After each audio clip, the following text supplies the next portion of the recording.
Welcome back to Everyday Journeys podcasts, where we explore the everyday steps that lead to extraordinary growth. I'm Alex. And I'm Maya.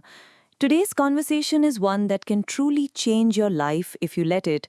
We're diving deep into self discipline, the hidden key to success, happiness, and freedom. Yes, Maya. Most people think success is about talent, luck, or even timing. But in reality, if there's one skill that separates achievers from dreamers, it's discipline. And the best part is, discipline is not something you're born with, it's something you build, one small choice at a time. So, Alex, let's start at the beginning. What exactly is self-discipline? At its core, self-discipline is your ability to take control of your actions, emotions, and habits to do what needs to be done even when you don't feel like doing it. Right, it's that quiet inner voice that says, I don't feel like working out, but I'll still go to the gym. Or, I'd rather watch Netflix, but I promised myself I'd work on my side hustle tonight. Exactly. It's a commitment to your future self over your present comfort. And that's where people often confuse discipline with punishment. Discipline isn't about deprivation, it's about empowerment. It's creating habits that align with your goals. I always say discipline is like a superpower. Think about it. With discipline, you can master your finances, your health, your relationships, and even your mindset. Absolutely. I once read that success isn't owned, it's rented, and rent is due every single day. Discipline is what pays that rent. Take athletes, for example. Look at someone like Virat Kohli. He wasn't just born with incredible cricket skills. He became who he is through consistent discipline, showing up for every practice, managing his diet, and refining his techniques. And the same applies to anyone, whether you're a student, a professional, or a parent managing a family. Discipline is universal. People often tell me, I just need to find motivation. But honestly, motivation is overrated. Oh, 100%. Motivation is like that initial spark. It feels exciting, but it fades. What keeps the fire burning is discipline.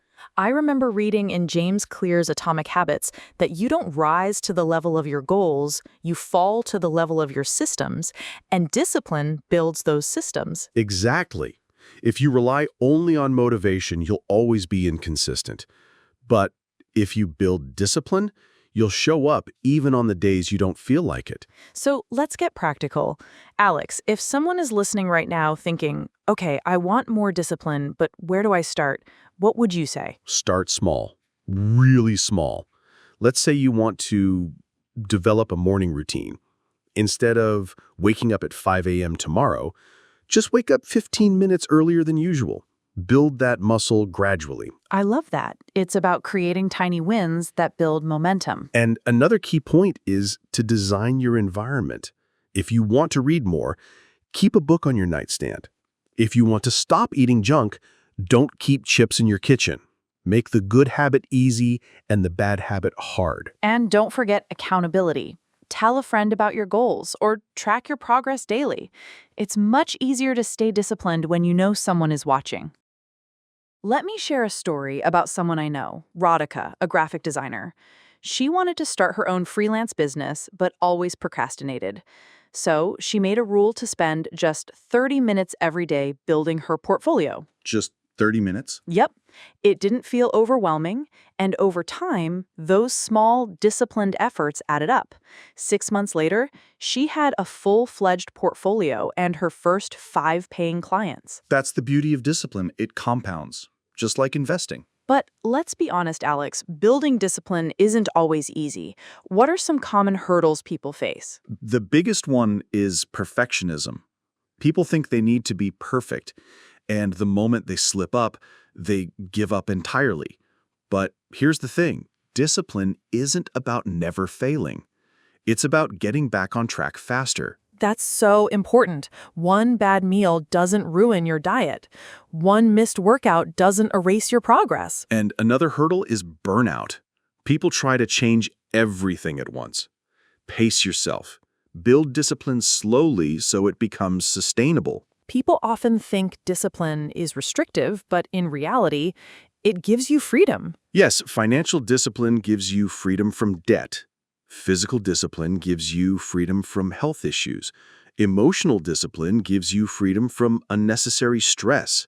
It's like building your own safety net. With discipline, you create stability in your life that allows you to take more risks and explore more opportunities. So let's summarize a few key takeaways for our listeners. Start small, build momentum with tiny habits, structure your environment for success. Stay consistent, even when you slip, get back up quickly. Understand that discipline is a lifelong practice, not a one-time fix. And remember, you don't need to wait for a perfect moment to start. Start where you are, with what you have, and build from there. Thank you for joining us for this deep dive into self-discipline. If this episode helped you, share it with someone who needs that reminder to keep going. And don't forget to subscribe to Everyday Journeys for more conversations on growth, resilience, and building a life you love. Until next time, keep practicing discipline. Your future self is counting on you.